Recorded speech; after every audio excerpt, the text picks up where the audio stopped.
This episode of the Mosaic Life podcast is brought to you by the one and only Mosaic Life Circle. If you want to stay in the know about brand new episode releases, exclusive guest content, as well as contest announcements, and if you want to be like Miranda from Oregon, who won our very first Vibe Box, she won 2 of our most life-changing books, a brand new journal, as well as our brand new Breathe About It t-shirt, which will be available at onemosaic.life soon. Sign up for the circle today at onemosaic.life so you'll be notified about everything I just mentioned and more. Hello, friends. Welcome to another episode of the Mosaic Life podcast. I'm extremely excited about this episode for 2 reasons. One, if I have any Hitchhiker's Guide to the Galaxy fans out there, this is episode number 42. So, that's life and all. Nerd implications aside, in this episode, we speak with Matt Ward. What an incredible conversation this was. For a little bit of context, when I edit these episodes, I go through, make usually extensive notes for the show notes, for added resources for the website and whatnot. These notes were ridiculous. Page after page of things that not only are going to be on the website, but things that I personally need to follow up with Matt on, things that you as a listener probably will never see. This was such an incredible and in-depth conversation, but I still feel like it only scratched the surface. So I know Matt and I and Ernie are going to be having additional conversations on top of this.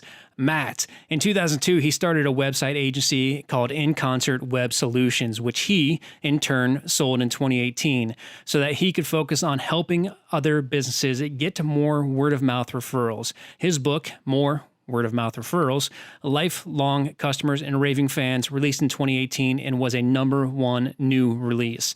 Matt is a professional member of the National Speakers Association and a podcast host of the popular small business podcast, Square Peg Round Hole. He's a 40 under 40 recipient and a Chamber Small Business Owner of the Year. Matt believes that the problem with small business is bananas. Not sure what that means? Just ask. Fortunately for you, I did ask, and I really don't think you're going to be disappointed by the answer. I met Matt, or Ernie and I met Matt through Frank Agan. And if you remember correctly, Frank was on the podcast on episode 31, which it's extremely hard to believe. That was already 11 episodes ago. When we first got on the call with Matt, we were instantly at ease. Right off the bat, Matt's cracking jokes. Matt's making us feel like we're his best friends. It doesn't feel like he's going to sell us anything. And it just makes sense.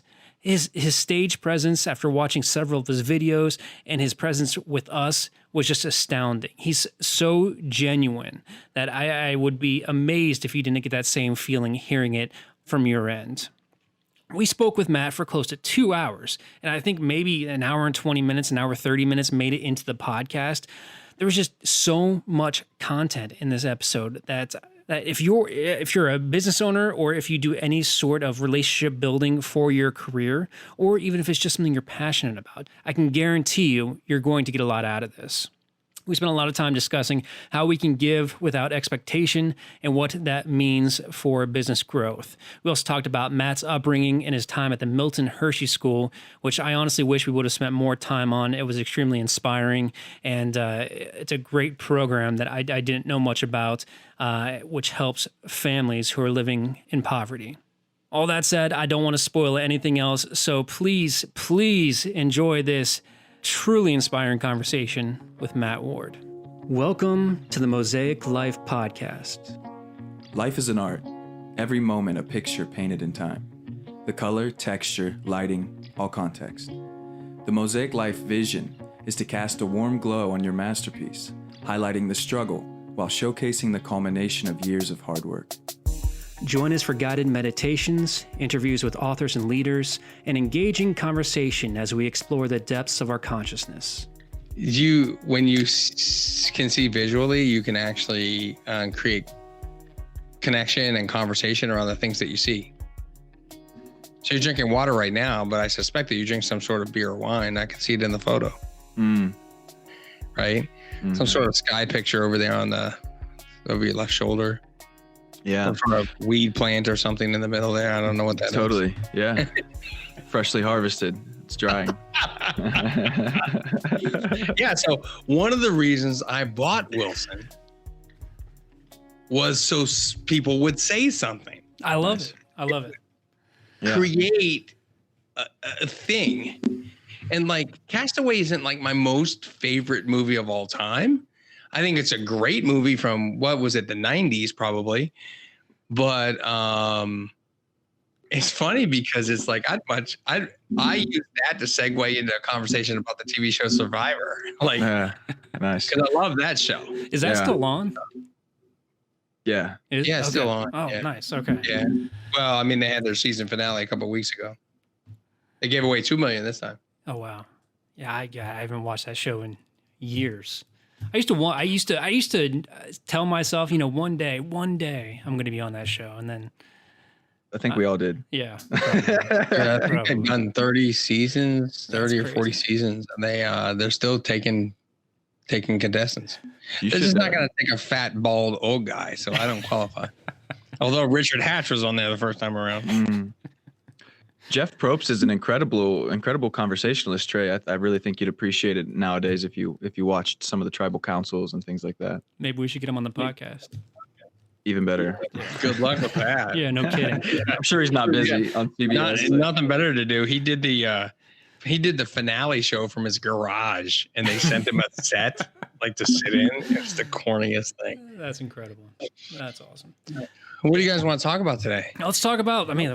I'm already recording. Yeah, that's what I love hitting record right when our guests join, because some of the best conversation you get is before it's officially underway. People tense up. People feel like, oh, I gotta be on my best behavior performance now. So I really like to get things rolling right off the bat. So Matt Ward, welcome. Thank you so much for joining us. I truly appreciate it. Yeah, thanks for having me, guys. I appreciate being on. Yeah, Ernie, how's it going, my friend?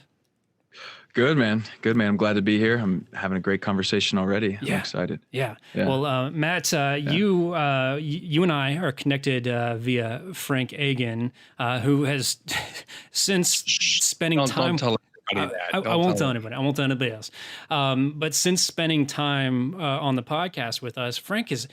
I've known Frank for several years. We've become colleagues, I guess, in the last year, but we've become friends in the last couple of months, and he's.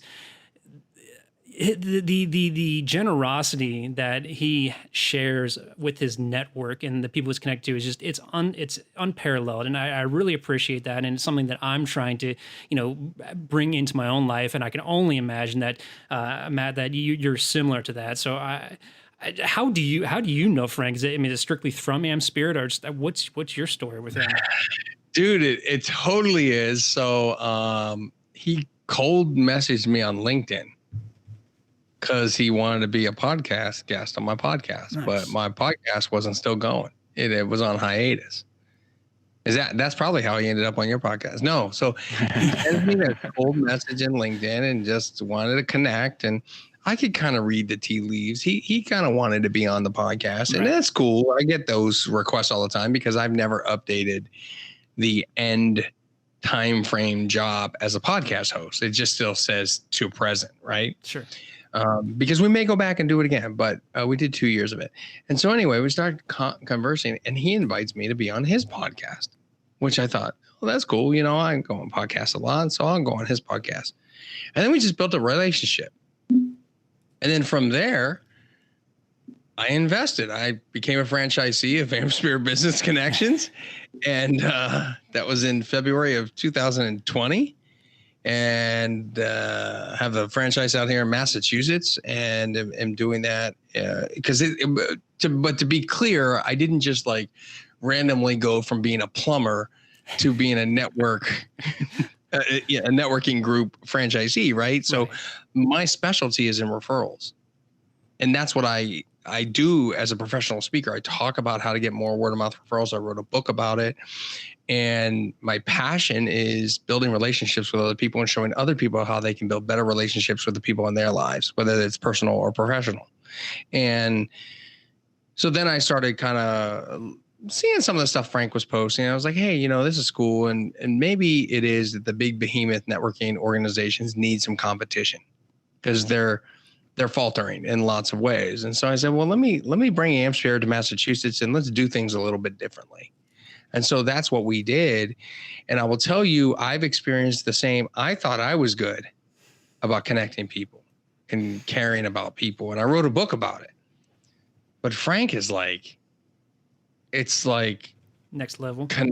It's like on steroids. It's like, and it's never ending. And I don't completely understand how he compartmentalizes to make sure that he prioritizes the people he's thinking about. I don't know what systems he has in place to do that. I know my brain is not perfect. I have to create reminders, whether it's a Post-it note or a CRM system or some sort of note-taking system or something to remind me to connect other people. In fact, I often tell people, Trey, that there's no shame in reminding me to connect you with your ideal referral source. Because the minute you do that, I'm going to go off and do it. Yeah. That's what I do. But I'm very forgetful in other ways because I meet so many people. Yeah. So. Well, that's great. And before I want to, and I'm sure Ernie does as well, I want to talk a lot about your speaking profession, being in front of groups of people, audiences, and engaging with them. But there's something I want to do that I haven't done before. Generally, at the end of our podcast, we will ask guests what their most life-changing book was. And, we have since started warning guests about that ahead of time, which we asked you. And your book was Never Eat Alone by Keith Ferrazzi. And I read that last week. And in regard to what you just said, that is one of the most incredible books I have ever read. The way he handles and treats his network and the generosity he has with it, mind-blowing and life-changing, and things that I have already started implementing. So thank you for turning me on to that, first of all. It was extremely intelligent. I can't even tell you right now, I have goosebumps. I have total chills that you went and got that book and read that book. It was great. It was fantastic. I think I saw he's got a second edition. This first edition is a little bit outdated in regard to the technology, but yeah, everything in regard to his principles stands up completely. Let me tell you something too. The first edition is the one I read. It's the one I buy. It's the one I give out. Okay. Good. Right. So if anybody ever does a Zoom with me, my bookshelf on my office has copies of books that are all the same color because I keep multiple copies of the same books to give out to people. And the orange books that I have on my bookshelf in my office are all Keith Ferrazzi's Never Eat Alone first edition. I love it. And I buy them on Amazon and eBay. Here's a beautiful hack. I wish I knew you were going to read it. I would have mailed you a copy, dude. Oh, it's all for good. real. It's all good. So that's what I do, right? But here's the thing. Here's the hack, folks. You find a book that you absolutely love, you believe in, that's changed your life. Hopefully, it's Matt Ward's More Word of Mouth Referrals. But if it's not, it might be one of Frank's books or somebody else's. Could be Keith Ferrazzi. And you go to eBay, and there's a lot of used books that are for sale on eBay. And what you can do is look for these books that are like under $4, right? And it's like libraries or nonprofits that they use this as a fundraising arm. So they sell these books for like $4 a piece, right? Hardcover books. Now they're used. Right. So when they come into you, by the way, that includes shipping a lot of times because they'll mail it to you like media mail. Yeah. When the book comes, you just thumb through it. Make sure there's not a lot of writings, no writings in it, no highlighting, stuff like that. If there's any of that stuff, you just throw it away. Fine, it was $4. But most of them are pristine condition because they came out of libraries. So you might have to take some small barcode stickers off or a wrap jacket or something, and they're in pristine condition. And then when you talk about the book to other people and they perk up, you mail them a copy of the book. And so I did that a couple of weeks ago with this contact of mine named Misty McGee in California. And I mailed her a copy of Unthink, a creative book by Eric Wall. And if anybody's had a one-to-one with me on Zoom or whatever, that's all the white books that are on my bookshelf, right? And so that came out. It's all about sparking the creativity, right? It's called Unthink. And it's about thinking differently and having creativity in your business. And so I sent it to her, and then she went all over every social media channel and posted pictures of it, like using filters, that people use on like Instagram and stuff. She put that on LinkedIn and Facebook and everywhere else. People love that when you care about them and you show up in their lives. And that's what Keith Ferrazzi's book taught me, was to give without. The whole concept around Never Eat Alone is built around this idea that if you have to eat meals, you might as well share them and break bread with other people, learn about them, and build out your network. But what I took away from it was to give without the expectation of getting anything in return. And it's a habit. It takes time. It takes effort. But on every keynote stage I stand on across America when I speak, I talk about Never Eat Alone. I think Keith should pay me. But I literally show a picture of me at a reservoir that I happened to have taken that day, posted on social media at the time that I was reading this great book. I was probably halfway through it. And when I started my professional speaking career, I went back to my Facebook timeline and found the photo. Nice. And then I put it in the talk. Yeah. Game changer for me, guys. Game changer. Man, it's really great to sit with you and to just like share time with you. You're charismatic, and from what I've learned about you and in this conversation so far, I've felt a lot of genuine care from you as well. Is that just who you've been born to be, or is that something that you've cultivated, this ability to be with people, make them feel good, and then leave and do something to impact their life? I'm sure you impact their life while you're with them as well. But. So back in 73, when I was born, I came out of the womb handing out candy to everybody. No, this, I wish I could say this is how I was born. Yeah. But it's not. It's not. It is a learned skill. And here's the interesting part of the whole thing. As I got older, I think we all do this, right? As we get older, we look back on our lives. Who has impacted us in ways, in positive ways and negative ways, right? For me, it happened to be the guy that created the chocolate bar, Milton Hershey, right? He and his wife couldn't have kids. And in 1909, he put his entire fortune away for disadvantaged kids. And he built an orphanage in Hershey. No one knows about this, right? The funds that people pay for Hershey chocolate to produce profits for the company go to this thing called the Deed of Trust, which actually funds a school of over 2,500 disadvantaged kids from kindergarten through 12th grade that go there completely free of charge. Still? Yes, still. Wow. Private boarding school. When you graduate from that school now, you get $90,000 to go to college. Jeez. Right? Wow. It's a game changer. And I know about that because I attended that school. Right? So I spent 7 years at that school, graduated, and I wear my high school class ring on my ring finger every single day of my life to remind me of that. Now, interestingly enough, when I'm in my 20s, I'm out there going to bars, chasing ladies, doing all the wrong things, right? But as we get older, we start to look back at what has impacted us and what's shaped our lives, the things we've learned, the things we've understood. And giving back was a core component of Milton Hershey. And I take that very seriously because I'm the youngest of three boys, the first to graduate high school, and the only one not to go to prison. Wow. That school changed my life. And I feel a debt of gratitude, not just to the people at the school, my classmates I went to school with, my own family. I feel a debt of gratitude to just about everybody I ever come in contact with. That if I can stop taking from everybody, if I can stop trying to sell them my service, my business services, my knowledge or whatever, and instead I just find ways to show up and be helpful, right? So when the pandemic hit, I just said, okay, I lost all my speaking gigs. What can I do now? I'll do a bunch of free webinars and I'll give them away. And that's what I started doing. I started doing group Zoom calls for people, not charging anybody. Hey, come on in. Let's do networking. Let's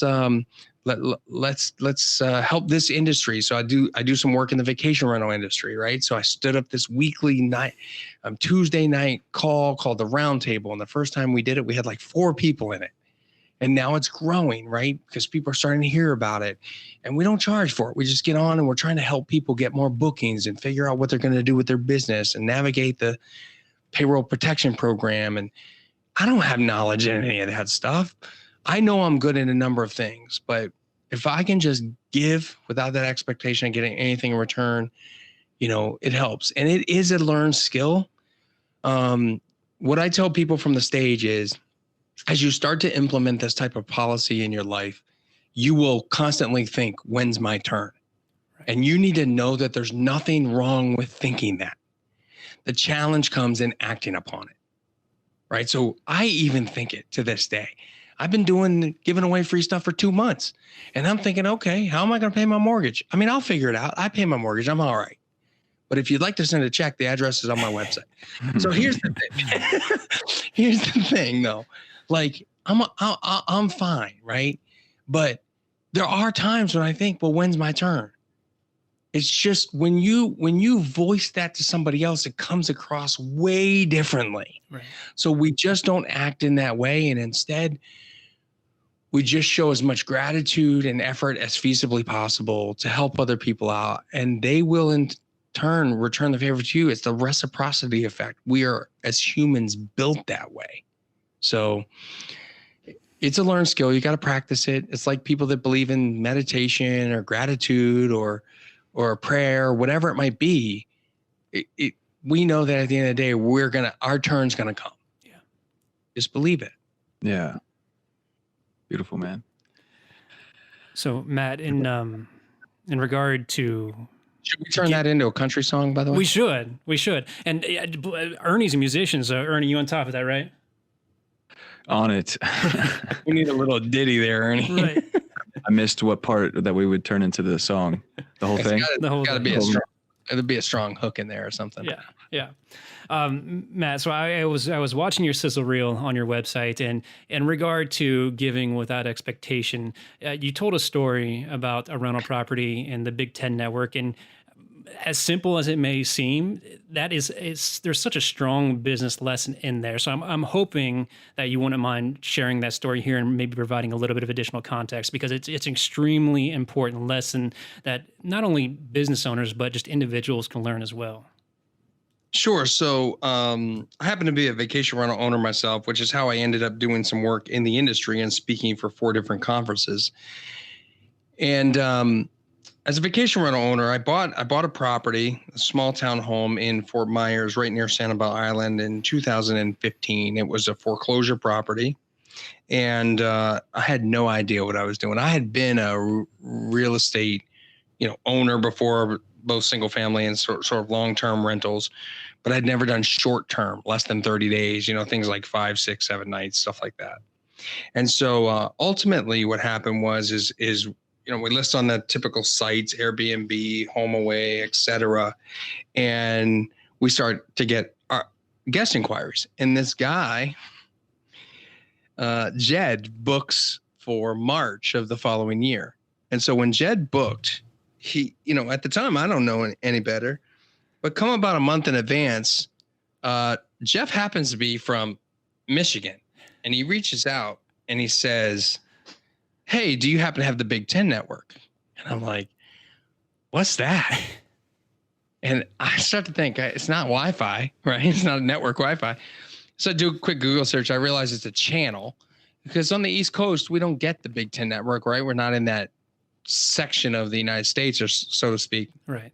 I had a feeling it was a sports network, but it wasn't sure. And Comcast said I didn't have it. And so now I had to decide on what my options were.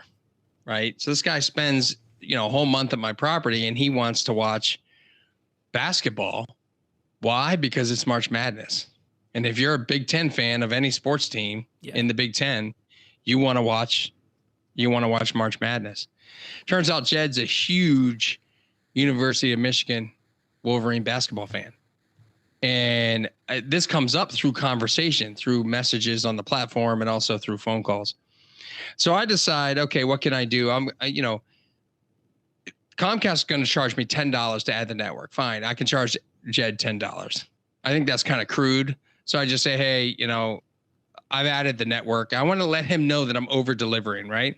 So I tell him, I let him, I'm adding the network. It was $10, but no worries. Don't worry about it. And then I decide, okay, I'm going to tell him about Gator Bites, which is a sports bar down the street that actually is focused on Michigan teams, Detroit like in Michigan teams. So they put all the sports channels on, like Detroit Lions and the all the baseball stuff and football stuff. And so they're going to play that. So I say to him, hey, by the way, if you want to go down and meet some other Michigan fans, go to Gator Bites and they'll, you'll meet some other fans. And I feel like that's extra information. That's kind of over delivering. Yeah. And so at that point, I'm like, all right, I did something nice, waved $10, but I also kind of gave him some information. That's kind of over delivering. I think I'm good here. And then I thought, nah, I got to do one more better. And it just takes a little bit of thought to come up with something that's unique. So what I did was locally here in Massachusetts, one of my girlfriend's friends was taking these small cutting boards from like Michael's, and she was wood burning into them. So I called her up and said, hey, Marie, can you make me a custom cutting board? She said, absolutely. So I said, here's what I want. I want the basketball court on there with like the foul lines and the 3-point lines. She's like, the what? She has no idea what I'm talking about. So I get a picture, Google picture or whatever, and I show it to her. She goes, yeah, no problem. I got it. So she delivers me this cutting board and I ship it down to Jed. And I'm telling you, the way she painted it, the colors of the University of Michigan Wolverines, it had the big blazing M right on the middle of that basketball court. It had the color of the foul lines. It had everything, right? And shipped it down there. And immediately Jed is calling me. Like, he cannot believe that I shipped him a cutting board. And I don't know if Jed will ever use that to cut anything. I don't think that matters, right? Maybe he's going to put cheese on it and cut it. I don't know. I think he's going to put a nail in the wall and hang it up. And then he'll never forget who gave it to him. Even as an Ohio State fan, I will say you showed it in the video, and it was beautiful. It was extremely thoughtful. I have one here. I can show it to you right now. Yes. I carry it with me everywhere I go. It's the story I tell from stage. That's fantastic. Yeah. You talk about Frank. Frank lives in Ohio and is not an Ohio State fan. I did not know that. I didn't know that about Frank. Guess where Frank is from? Is he from Michigan? Yeah. Oh, I did. He's from Michigan. It's gonna change our relationship a little bit. Well, no, it's gonna make it better because you're gonna get him a Michigan cutting board. Yeah, there you go. I'm going to have to soon enough with all the incredible people, yourself included, that he's introducing us to. So Matt, what's most important in your life right now? What are you most focused on? At this moment, in your life in general. Yeah. No, so for me, like, I'm at the point now where I want to work with awesome people, right? And I think in business life, we've all had those challenging clients, the ones we take on because we needed the money to get the company going. I'm writing my next book called The High Five Effect, which is how to do business with people that bring us joy. And I think as business owners, even sales reps for businesses, as people, we need to surround ourselves with people that just make us smile, and it has to be less about the money and more about the relationship. And for me, I'm pretty selective when it comes to the type of people I'm willing to work with. There are times where I'll set up calls with people, and if they don't show up for the call, I don't let them reschedule. Yeah. Like, your time is not more important than my time. We had an agreed upon time. Like, that's a big thing in my life. Right. And so, yes, lots of things come up, and I get it. A lot of things are more important. I'm not going to debate that, but I just want to be able to work with people that are fun to work with. And I firmly believe we should have the type of clients that we want to invite over to our house for a cookout. And that's not, by the way, like, it has no, I say clients, but really contact. It's just people we know, right? In my first book, I never even used the word clients. Like, the book is riddled with the C word, which is contacts, right? It's all about who we meet. Like, so Frank isn't a client of mine. He's a contact, right? And so we can hang out with contacts all day long, and they connect us with more and more and more people. And, if he was closer, I'd invite him over for a cookout. I'd make him bring the meat and the beer. Of course. Yeah. Of course. Yeah. I've found a lot of value moving from, so I've been coaching for a few years, and in the beginning it was following systems, like watching the videos and doing what these people are saying to do, and maybe meeting people and doing what they think I should do. And, and that's great because it brought me to, it gave me a lot of information. But then when I took myself to the point of, do I want to do this thing, or do I want to do this thing? Do I want to talk to that person, or do I want to talk to that person, and actually take myself into account? I've enjoyed my time so much more. It's not like enjoying my time with my family, enjoying lunch, and then I got that call with so-and-so. I'll figure it out. I'll do a quick meditation and fall in love with it or whatever. But it's had a significant impact on my life, and I've just been running that filter of, do I want to be doing this? And through the people I meet, through the people I spend time with, dedicate time to, and I'm much more willing to give an hour and a half to somebody rather than, have some type of structure around it, because I love spending time with them. It's been a really profound shift for me. So I appreciate what you're saying. Yeah, and if it's interesting that we say that, because if we create anxiety around our lives between the people we have to talk to, then we just shouldn't be spending our time on that. Right. Because I think it manifests itself in another way. I was talking to a coach earlier this morning, and we were talking about our different businesses, and she's like, okay, do you have a plan, like a roadmap you walk people through? And I'm like, nope. It's incredibly custom. Let me tell you how I work. I have these like modules, right? So I have everything that I could pull from off the shelf, right? I've got a warehouse of information that people could use, but everybody's different. So when it comes to, for instance, relationships and referrals, you might already have a customer relationship management system. So I'm not going to walk you through a process that defines whether or not that's working for you, or you should have a different one. I'm going to work within the existing confines of what you're able to do. The last thing I need to do is create more anxiety for you as my client, because you have to go through my process. What I need to do is adapt to what you're currently doing, because if I attempt to get you to create relationships with 500 people, it's going to completely fail. Right? What I need you to do instead is ask you a simple question. Okay, great. Are you sending handwritten thank you cards of any kind, any handwritten note cards of any kind, any given month? If the answer is yes, I'll say, how many? Oh, I send about 10. My response is, do you think maybe we could do 20? No, that's too much. Okay, how about 15? My job is to ensure that we're doing more of the right things and less of the wrong things as we move forward. And we slowly get there. We eat the elephant one bite at a time. I know, looking at me, you probably think I ate the whole elephant rather quickly because I'm a big dude. But at the end of the day, it's one bite at a time. It took me a long time to get to this weight.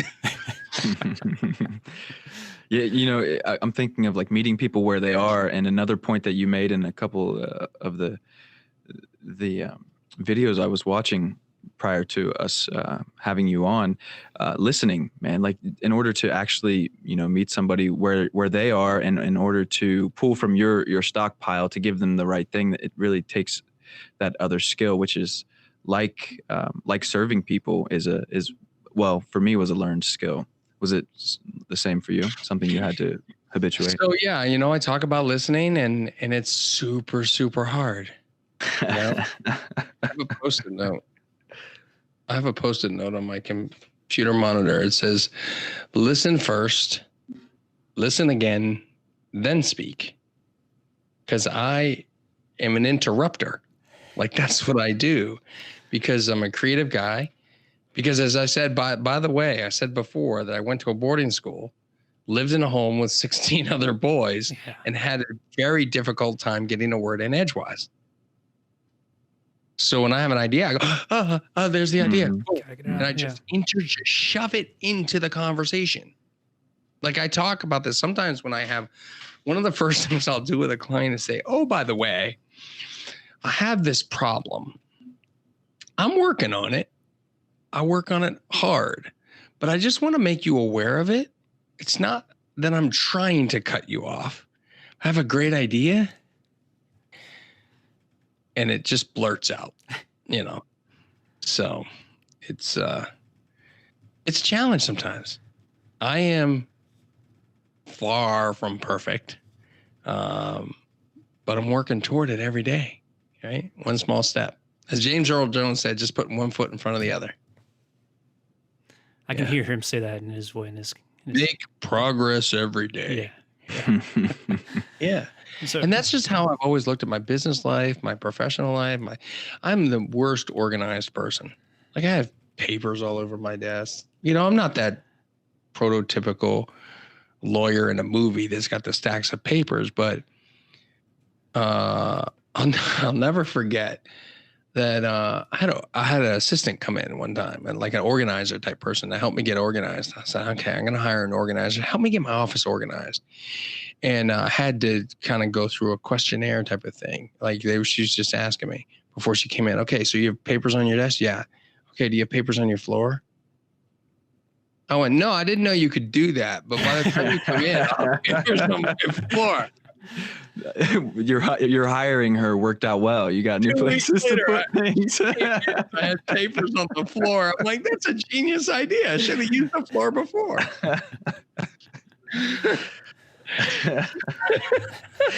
So, and I have new systems to help me with that stuff, but I'm still not great at it. So I struggle with things, and like a lot of people do, I have a relationship with the refrigerator every day, and struggle with that too, right? You put papers in there? What's that? No, there's not papers in there. There's paper wrappers in between the cheese slices in there. Yeah, all day. Yeah. I mean, what do you do to keep yourself moving forward, man? What kind of how do you recalibrate in your life when you're leaning one direction? I love to ATV. I haven't done it in a long time. I have a side-by-side ATV. Drive that thing through the woods in New Hampshire and Maine. I have come up with some of the most fantastic creative ideas riding my side-by-side in the woods. It's a happy place. I put the music on. I have Bluetooth connected. And I'll spend 8 or 10 hours. We'll ride over 100 miles of trails in a given day. Yeah. And when I do that, it's great. And I was able to take it out to Idaho. A friend drove it. I was the smart one. I flew. But that is a happy place. I like to relax a little bit. I like to travel. I had a big bucket list trip planned for this summer of 2020 to go to South Africa and do one of those photo safaris. Yeah. And got canceled due to coronavirus. The flights got canceled. So I'll have to push that out. But yeah, I like to do some of that stuff. And that helps me clear my mind too. And usually when I sit still, which I don't do very often, I'm not a very sort of sit still and think kind of person. But when I do, things start to clear things out. I have a habit that I'll sometimes, when things start to feel anxious or a lot going on, I'll jump in my hot tub for a while, right? And there's something about, I don't know if it's the sound of the motor in there or the way the water works or the heat of the water or the sun. It's definitely not the sun, because sometimes I'll literally do this at 5 a.m. The sun's not up. But something about that is a creative process. And I think for a lot of people, you got to find what works for you, right. Creativity standpoint. And when I say creativity, I'm not talking about designing websites and brochures and being a designer, so to speak, in a creative way like that. I think creativity is about solving problems, and so when I owned an agency for 16 years, it was, okay, I've got this staffing issue, or I've got this bottleneck here, or I've got this problem with sales, or I'm the problem. Most of the time I was the problem, where I'm interjecting myself into the process, and I shouldn't be doing that. And sometimes when you get more still about things, you can think them through, and it produces a very, the environment in which you're in creates an opportunity that allows some of those juices to flow. Mm-hmm. Yeah. So I'm definitely not the kind of guy that gets an idea from working out. Not happening. So Matt, you and I have similar backgrounds in that You like pizza too? I love pizza. I love pizza. Pizza is fantastic. What's this is completely derailing me, but what's your go-to pizza place out in Boston? My go-to pizza, Big Mac pizza from Big down Mac the pizza, street. okay. They don't deliver on Uber Eats, so nice try. I appreciate that.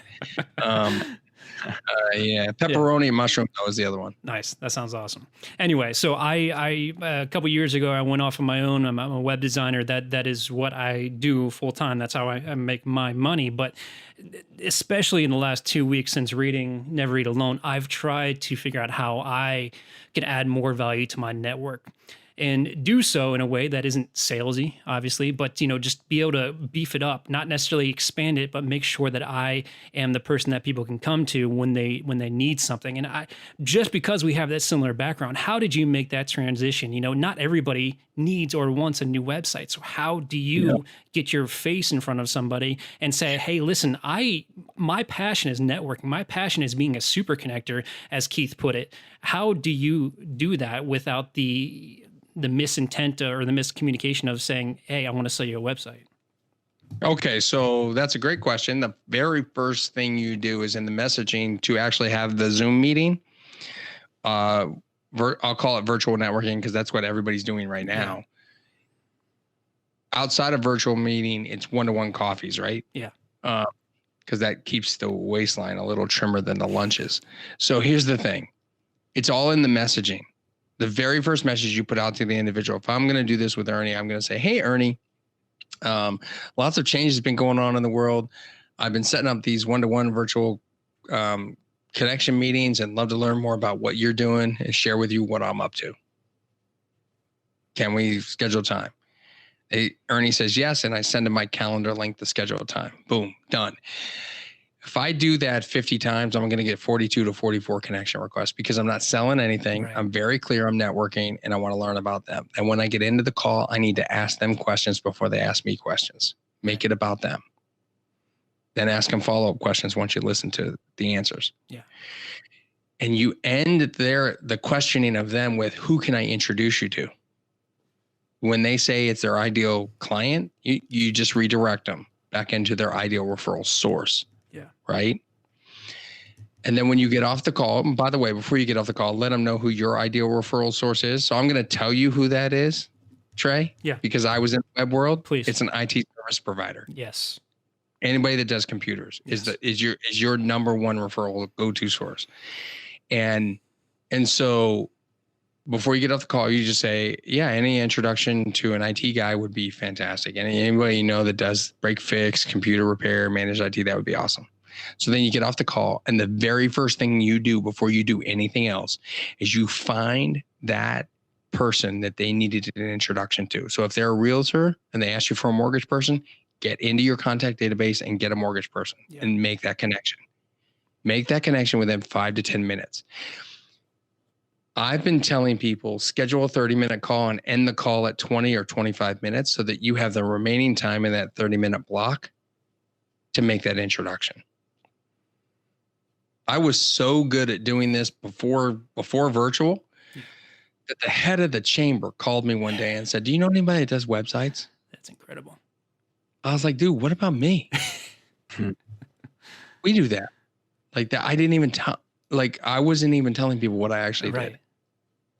I had a call. I had a LinkedIn connection request the other day. My initial response back was, it was a realtor. And I said, hey, thanks for connecting. Oh, by the way, if you'd like to meet a mortgage person or somebody that would be an ideal referral source for you, let me know and I'll take a look at my database. She said, I'm all set with my mortgage. Do you know an architect or a contractor? I said, I don't know an architect, but I do know a contractor. Let me work on the contractor for you. I'll get that for you soon. And 20 minutes later, I show up to an Am Spirit Mass meeting. They got a visitor who's an architect. Nice. I connected them. And I made it clear, by the way, in the email. Hey, I met Alexandra on LinkedIn yesterday. Hey, I met so-and-so in the Am Spirit group this morning. I've not known either one of you 24 hours, but you guys are perfect referral sources. Have a conversation, have at it. I'm now the connector. And that's the place you want to be. And that's exactly what you're asking about, Trey. You just have to intentionally find ways to connect people. and you have to listen. I was on another call where it was like one of those calls where it was on Zoom. It was like 40 people and everybody got a minute to talk about who they were. Right. They decided, hey, we're going to take a page out of Matt Ward's playbook this week. So instead of saying who your ideal client is, say who your ideal referral source is. And I'm thinking, oh, you guys are genius. Like they read my book, right? They actually bought my book, read my book. They saw what it said. So they start going down. I start writing what they want. Somebody says, I would like to meet a financial advisor. They're a great referral source. He's a college planner. Do you know how many financial advisors I know? Like that guy was flooded with connections. Right. I'm sure. Right? Great referral sources. It's not my job to identify one or two that would be perfect for him. It's his job to vet that out, and it's their job to vet him out. These are just connections. They're not to do business. They're to refer their clients. So that college planning guy, I think, got 5 introductions. And do you know, check this out. 3 days later, he connects me to a Chamber of Commerce to do a webinar. Boom. That's incredible. Solid. I didn't even ask for that. You know, going back to the very beginning of this conversation, like probably before we officially got started, we were talking about how much more powerful it is to have somebody on video, because you can really, you can get that intent behind their voice by looking at their facial cues. And even as I'm glancing over my other screen, I can hear the excitement and the enjoyment in your face that when you talk about connecting people. And you know, part of what our mission as a podcast is, and we're still growing, we're still learning, is to help people better themselves, help people enjoy their lives to the fullest extent, and just hearing that true passion and happiness behind what you do day in and day out. It's infectious, and it's something that I strive, and I know Ernie strives for every single day. So really, thank you. Yeah, no, I love it. I love it. Let's do the Enjoy conference. I don't know. I just made that up. I like it. We need stuff like that, right? We need more Tony Robbins at the lower level, right? We need more of that passion in life, and we just need to spread more friggin' joy. I agree. Yeah. It would solve so many more problems in this world. I met a man last year, Preston Smiles. If you guys are familiar with him, he's a coach, he's a speaker, and his whole story of his life is his business, his life, his relationship. It all turned around when he started scheduling an hour of joy every day. So into every single day, 1 hour of doing something that would bring him joy, skateboarding, whatever, you know, just one thing. And he said his whole life shifted from that place. I could see it. Yeah. I could see it. Yeah. I wish I did that. Skateboard? Well, it sounds like you do it a lot, man. Well, skateboard, maybe, I don't know. But No, you don't want it to see sounds me like skateboard. it sounds like you have that. I mean, I have that mindset, but I don't you know what's interesting about that is that, you know, what brings me joy is people. yeah. So it's funny because I'm guessing I do 40 Zooms a week. Now, some of them are group, right? Some of them are podcasts. Some of them are one-to-ones. You know, I think today I had 3 one-to-ones, 2 AM Spirit groups, this podcast. I have another networking group later this evening, another one-to-one later tonight. Yeah. So like, that's how I find joy, is with people, especially when I can't be in person, which is tough, super tough these days. So let's talk a little bit more about your, you know, on stage, holding conferences. And I know we don't have that opportunity right now. And I want to dig into this specifically because as this podcast grows, we have an interest in coming out into the real world. Now, in-person speaking is not something that either Ernie or myself has done a whole lot of. So making that transition for you, Matt, from, you know, working the agency you own full time to getting, being a part of the, the National Speaking Organization, whatever that is called. What did that transition look like for you? How did you just decide one day, hey, I want to get on stage and inspire people? I back in 2011, I had a client who had a leadership breakfast locally, and they hired a professional speaker. At the time, I didn't know it was a professional speaker. He came in, he talked about creativity. His name was Eric Wall, and started following him and became friends with him. And still stay in touch to this day. He's been a great advisor and mentor to me. I didn't even know it was a thing that you could make money doing this. And I was like, oh, I'm going to do that. Like, that's cool. And so that's what I set my path on. And then as it turns out, when I had the agency, you know, I was in the partner program with Constant Contact Email Marketing. And I was on their like local speaking team or whatever. And so what I would do is I would speak at chambers, and I would do a lot of them for business development, but it ended up, I became their number 3 partner in the country. Oh, wow. Because I just did a lot of it. So I think that, you know, I got bit by the bug, so to speak. And then I just started looking at a path of how I could get to the next level with that. And, you know, I think it was intentionality at the end of the day. Is that your primary business? Yeah, it was. Yeah. It was my primary that's business. Funny. How funny. Yeah, I didn't Pre-COVID, right. 2019 was my first full year doing it. I did 36 gigs across the country, cities I'd never been to in my life. I was in New Orleans twice in 5 days, which was really cool.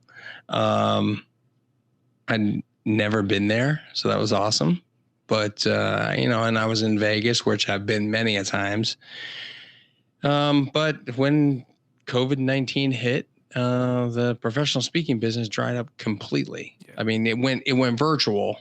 But those, to be perfectly honest with you, those that have had success virtual are the people that have been doing this for 10 plus years, right, because they have a number of clients, and my clients were associations, conferences, trade shows.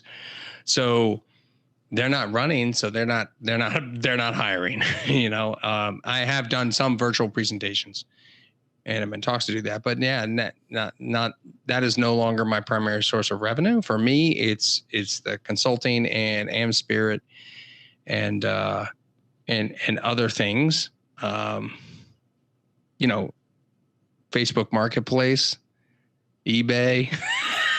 You know, anything solid. I can list. Sold my bedspread last night on Facebook Marketplace. Yeah. I don't even know if they're doing that now, though. Give him plasma. Yeah. No, I'm not going into the hospital anytime soon. Yeah. So, but you know, I'm resilient. I'm scrappy. I've got a lot of grit, and it's where I came from, you know, not having much in my life and kind of building it up. And I'm not too concerned about it. In a few years, if this continues on, I'll be a little bit more concerned. Right. But right now,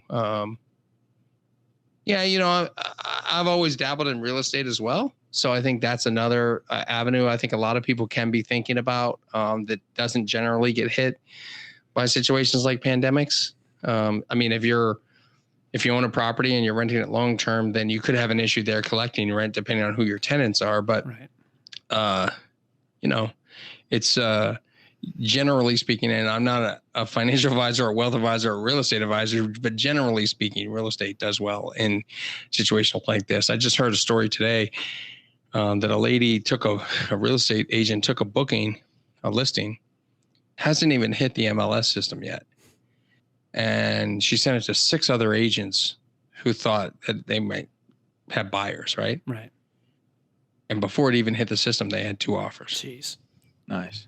So it's a seller's market, right? And there's a lot of people who don't want to rent in apartment buildings anymore. They want to buy houses. And so there's a lot of challenges with, you know, with that. And so if you can be a landlord and get to a spot where you're comfortable and you can run a good business, that's another great place to diversify for sure. You know, it's interesting. A lot of business owners I talk to, so I have a mastermind group in the speaking world. All four of us have additional properties in some form or fashion that we rent out. And I discovered that like last month. That's So. incredible.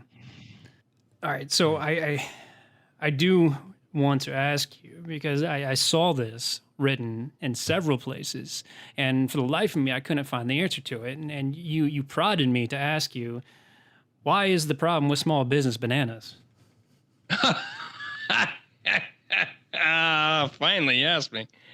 You know, the problem with small business is bananas, in fact, because when we think about small business and marketing as a whole, you know, we walk into a room and we start handing out bananas. And we don't know if the person is hungry, is afraid of the color yellow, is allergic to a banana, doesn't eat bananas. Wouldn't it be nice if we had a conversation with Ernie before we shoved a banana in his face? Yeah. Because it's kind of rude, isn't it? Maybe. Ernie, do you like bananas? I do. Yeah. Are you hungry? Not hungry. So see, that simple line of questioning there determines whether or not he should be offered a banana, right? Right. And the problem in small business is we do that with our business cards. Yeah. Yes. Yeah. We absolutely do. We shove them in people's faces like we're club promoters. That's all we want to know what people can do for us instead of what we can do for them. For anybody that realizes, or anybody that has ever been to Las Vegas and walked down the street, right? Yeah. You know what it's like for people to shove stuff in your hands that you do not want. I mean, you know, sometimes the imagery on those cards isn't too bad, but yeah, I get the point. This is true. Yeah. As my friend says, he collects a Donna and a Giselle and a Mandy, right? he takes them home as trading cards and plays. Yeah. No, and that's the problem. It's so interesting. As consumers, we love to buy things. Yeah, we love to buy things, but we absolutely despise being sold to. Absolutely. I mean, we don't like we call it spam when somebody sends us a simple solicitation email. I mean, you think about it from a sales perspective on your end. If you're doing cold emailing, by the way, there's nothing illegal about cold emailing. Right. It's actually not spam, right? It's prospect emailing. Right. And there's nothing illegal about it. It's illegal if you don't have an opt-out and you send them another one after they don't want it. Yeah. Right. They need the ability to opt out. But at the end of the day, we just think of it like this really bad thing. And the same goes for the business card at networking events. And we want to build relationships on the fact that we're okay with the fact that Ernie likes bananas, but he's not hungry right now. Not hungry right now. Now, he could say, I'll take that banana and eat it later when I am hungry. Probably a smart move. Because in a pandemic, maybe bananas won't be around very long. Right? Yeah. But the same goes for a business card. Hey, Trey, I don't need a website right now, but I might in the future. Let me take your card. There's got to be a need there. Yeah. And we're ruining small business by just literally plastering our business cards all over everything.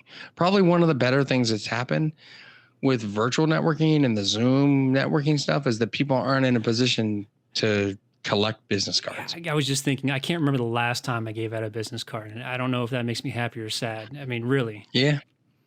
Have you been on a Zoom yet where you got into a one-to-one and they were all just trying to sell you? I know I have not been on a one. Aside from, a connected prospect for websites, no, I have not been on just like a cold Zoom call. But no, really, that metaphor is so on point. And I'm curious if you think people do that because they're just purely ignorant to the better ways of doing it, or they don't care. They know it's a numbers game, and if they harass 100 people, maybe getting 2 or 3 will make their quarter or their month or whatever. I think it's both. 100%. I think it's both. Right. So I think that there are people that don't know any better, that they think that that's the way to market because they haven't been shown any other way. And then there are people that believe it's a numbers game and they don't care. Their position is, you know what? I've got 500 cards. I need to get them out at this trade show. I'm going to push them out. And if they throw them away, they throw them away. This doesn't even cost me a penny to give out these business cards. So I'm going to get them out. Yeah. And I think, that's, that's a mistake. What do you when networking events are happening, when you attend these, what's your what's your what's your move? Like, how do you maneuver through these events? Because man, I got sick and tired of them very, very quickly. It's so fast paced, and it's like quick to the point. What do you do? 2 sentences later, it's the business card, and then they're the next person, and it's just like I'm done with that shit. And so, like, when you go to something like that, what kind of stance, I guess, or approach do you take when you're in a room like that? It's super casual, right? Super casual. The first thing I try to do is find some people that I'm familiar with, I've seen before, and just say, hey, hello, the weather thing, the small talk thing, just reconnecting. And I'll introduce myself to some other people. Or if we're two of us are standing together by the bar or something, and the third walks up, I just open up my stance and welcome them in. Hey, what do you do? That's it. It's a, hey, what do you do thing, but you got to build a relationship over time. Right. So it's a different story if I come on this podcast and within 2 minutes of talking to you guys, I'm like, hey, listen, so you guys need some help networking and referrals. Let's have a conversation. Right. Right. Instead, on here an hour, that's a different story. You build a relationship. And so you can't assume that that's going to happen in a networking environment when you're lucky if the thing only lasts an hour or two and you're working around the entire room. Right. Because your goal there is to find 1 or 2 or 3 people that you can have a further conversation with. And hopefully it's more about meeting the ideal referral source. Right. So in Trey's case, it's the IT provider. In your case, it might be another coach. It's about understanding who refers who in your business. Right. So what was the real issue with the networking when you went? It was just like, were you being pitched? Or as we say, like we like to say, pitch slapped? Yeah, I guess and I don't have an issue with it now, more of just interest in what your what your perspective is.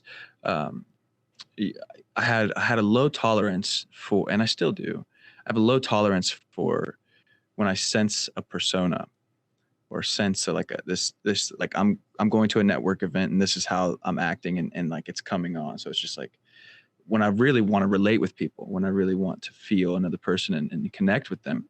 And so I'm like walking around this room feeling like a pinball machine, 3 years ago, because it's just like, oh, okay. That doesn't even feel like you. How do you feel now? Do you feel that same way now, Ernie, when you go in? No. I mean, I've studied what changed? A lot. Pace, my own yeah, right. Because you probably, I think you went saying, hey, I got to cover this whole room. I got to make this worth my time. Right. A lot of people take that approach and they feel like they have a goal that night. And as I said before, the goal should be 1 to 3 people to connect with. Right. And so when you talk about that word relate, that's what I mean. Right. I'd rather you go there and talk about golf or skiing or whatever hobby exists between you and the other person you're having a conversation with. I'd rather you talk about those things than actually worry about reaching out and getting all types of other contacts and whatnot, to try and follow up or put on an email list or any of that stuff. Right.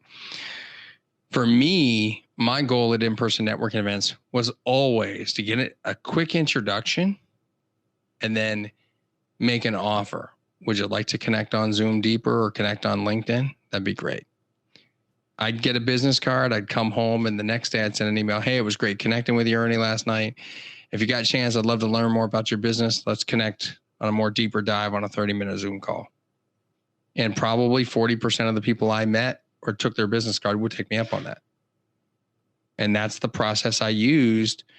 So I was doing this whole virtual networking thing before it was ever a thing, right? I would just go in person to meet the people, then move them to virtual, then move them toward a relationship, right? And it's that relatability piece that I was always looking for, Mm-hmm. If I sensed that the person was going to try and sell me anything at the in-person networking event, they wouldn't get a follow-up from me.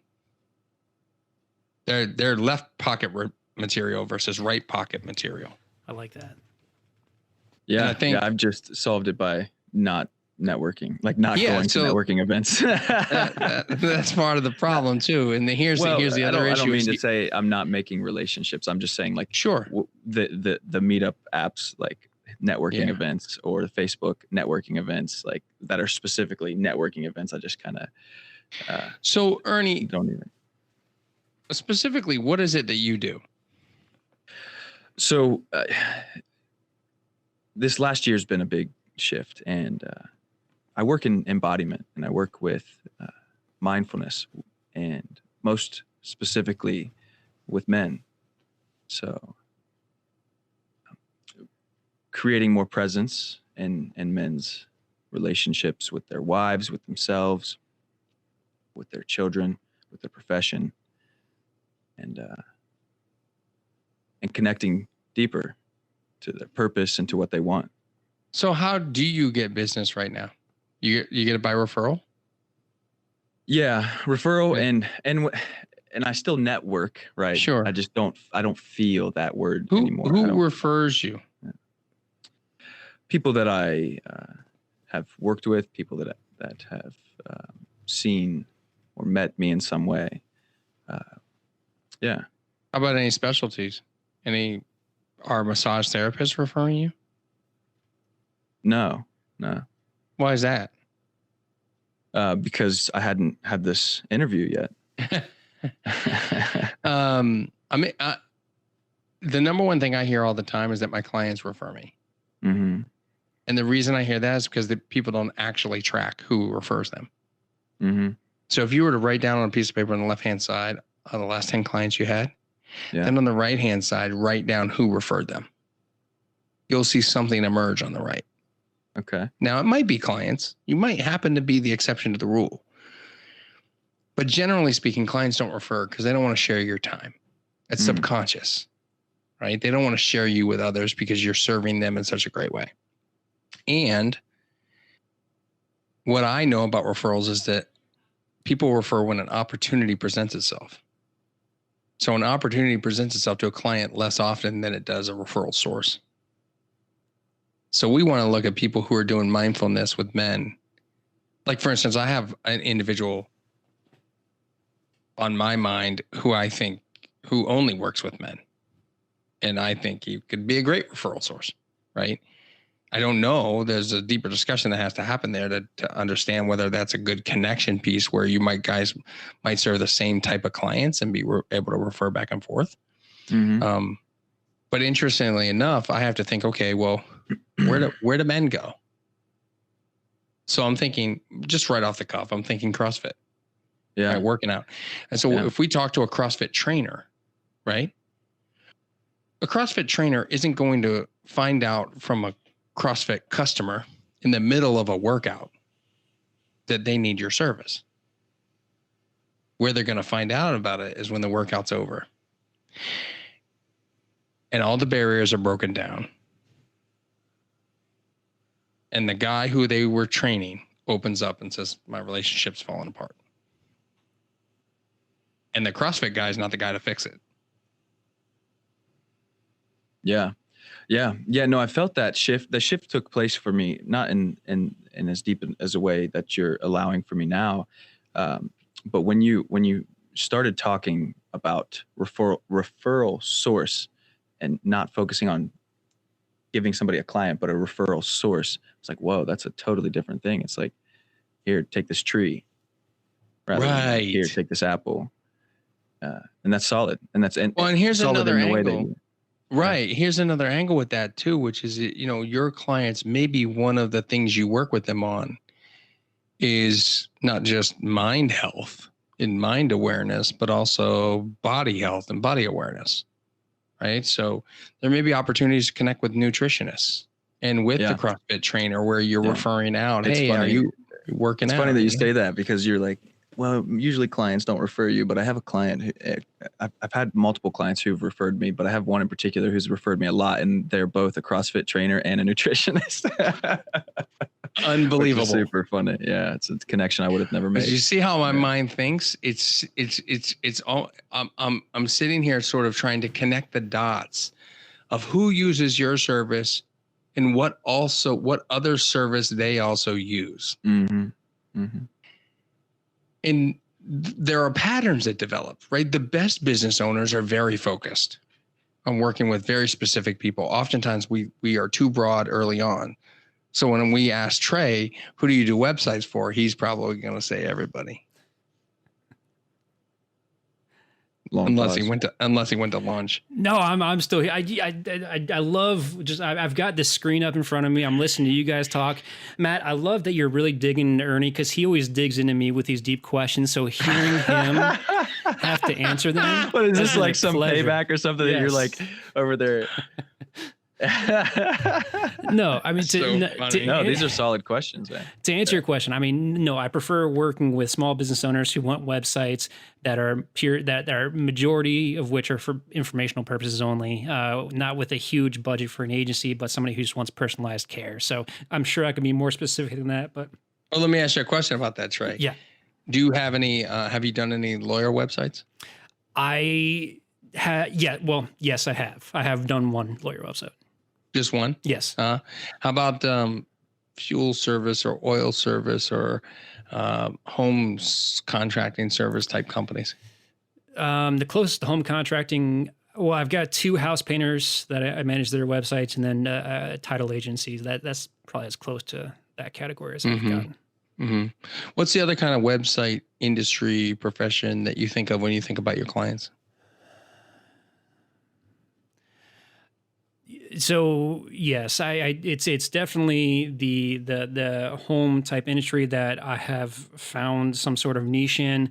It's extremely, well, I mean, it's not funny because I mean you were in the industry there. I can't remember if it was the Pumpkin Plan by Mike Michalowicz or Building a Story Brand by Donald Miller. I don't remember which one, but it was Pumpkin Plan. It has to have been, yeah. That you mentioned IT service providers because I specifically reached out to 2 immediately after reading that book, and I have a relationship, but the referrals just have not come from them yet. So that was a very on point recommendation that you had made.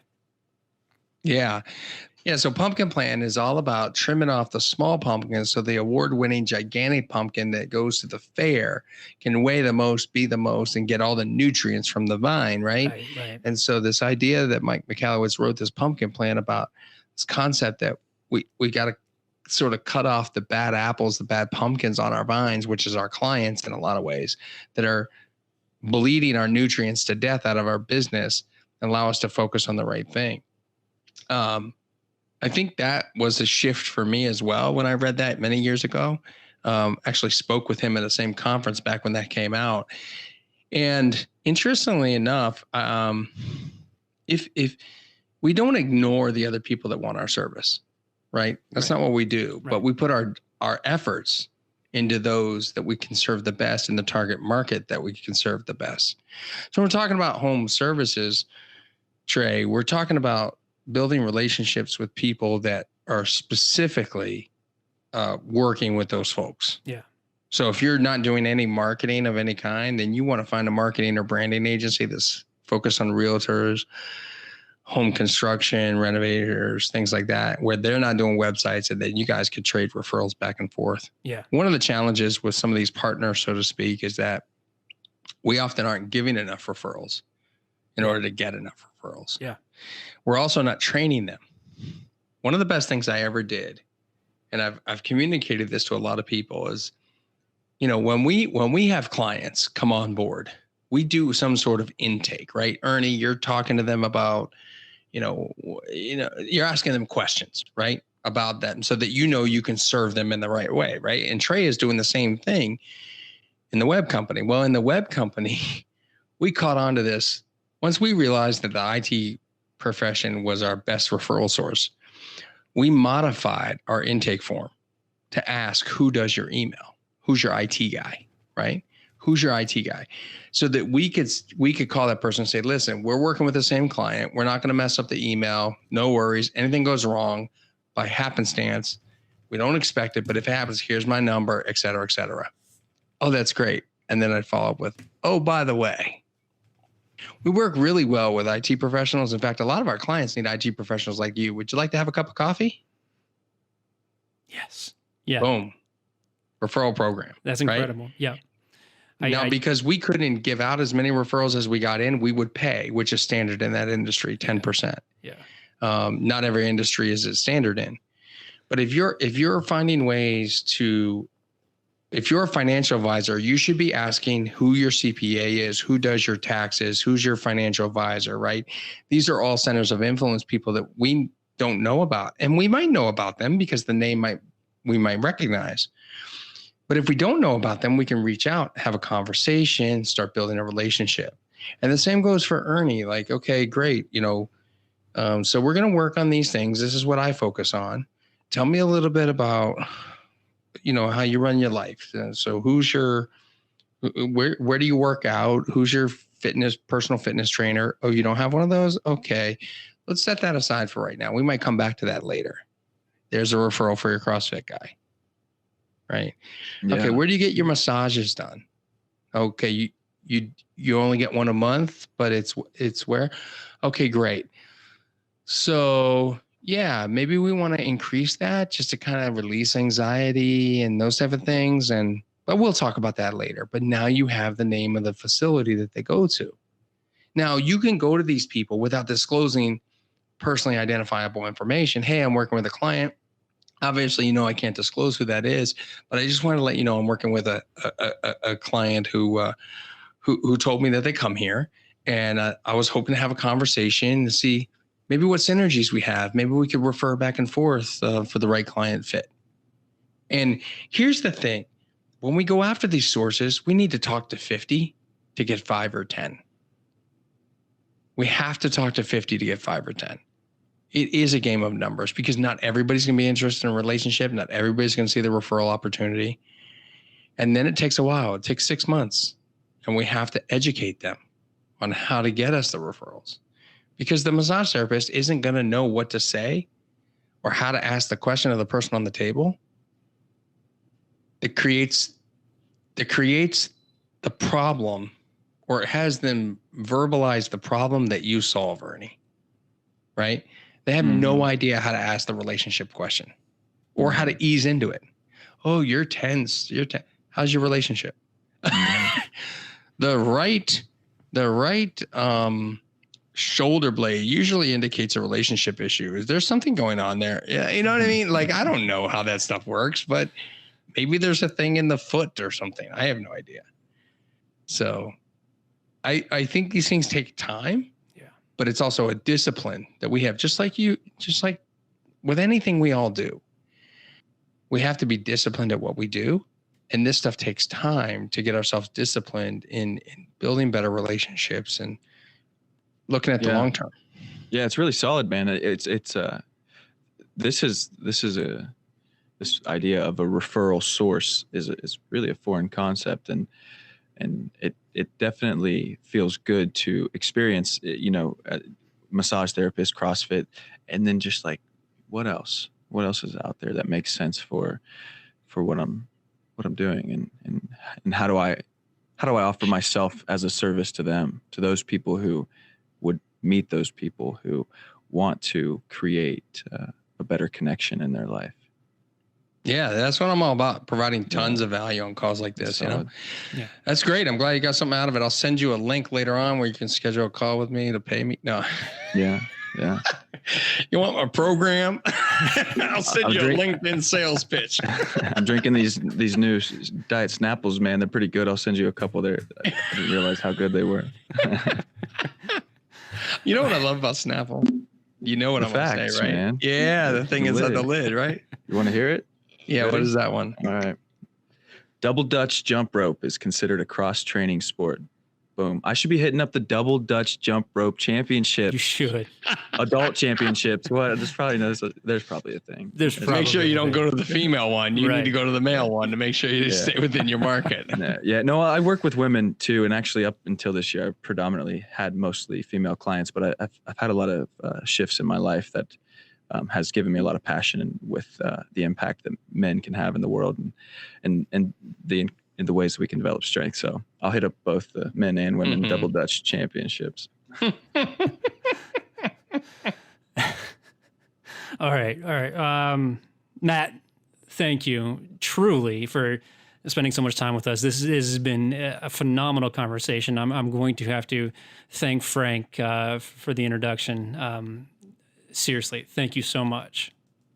No problem. Yeah. I've really enjoyed the conversation. You guys are two fantastic gents, and really enjoyed hanging out with you. It's kind of a unique podcast, and I love it. I can't wait to share it out to my tribe and That's amazing. tell the world about you guys. That's we truly appreciate that. And I've been to Boston, I think, twice, and I don't need any other excuses to go back. It's a beautiful city, so if I make it out that way, I will certainly hit you up. Yeah, and if you ever make it to Fort Myers, I know a guy that's got a condo rental down there. Beautiful. I'm Man, I also want to acknowledge you for coming on, and then just a little bit we were able to hear about your life and just how far you've come from being in that school.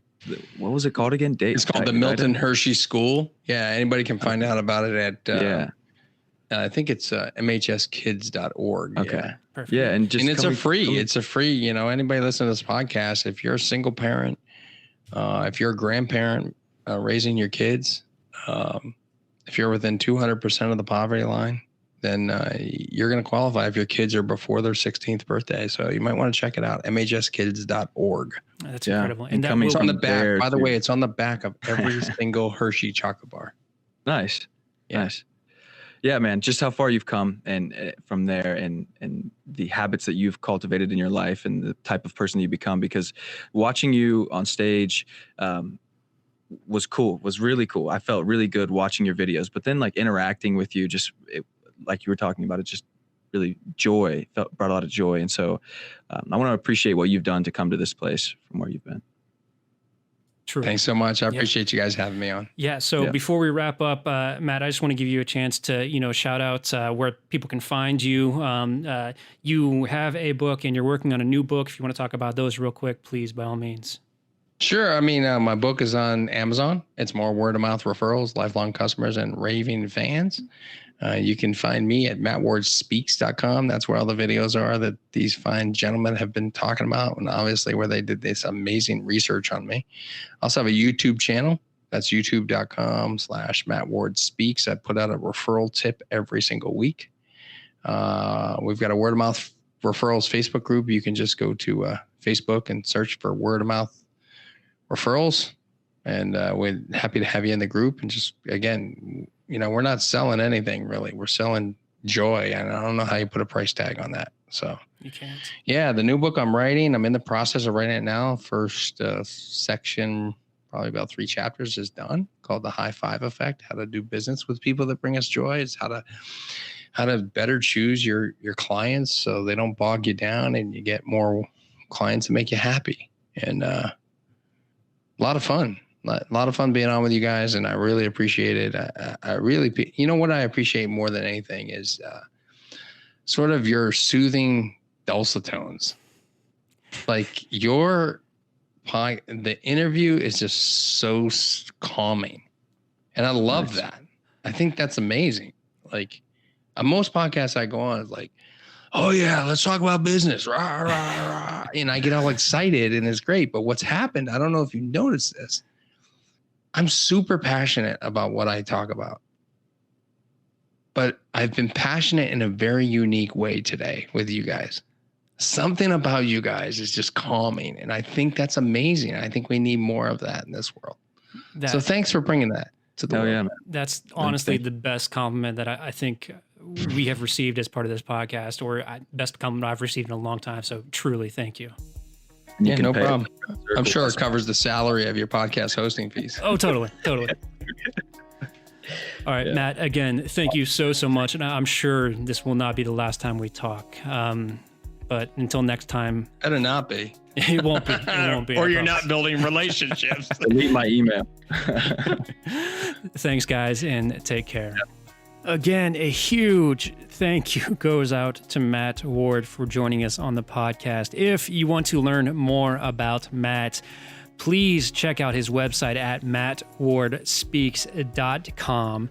And as we start picking up conferences and seminars. Again, if you are an organizer of one of those, I would highly encourage you give Matt a call. He's also available on LinkedIn, especially if you're a business owner and you're just looking to grow your network and the scope of your business.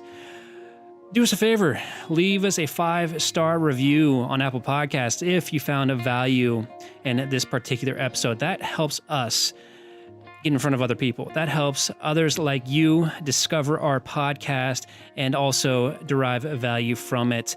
And if you want more Mosaic Life content, visit onemosaic.live, join our circle, and you'll be notified of brand new episode releases as well as exclusive Instagram content, which you can find at One Mosaic Life on the platform. Thank you all so much for listening. We truly appreciate you, and we look forward to coming back at you soon. Take care and be well.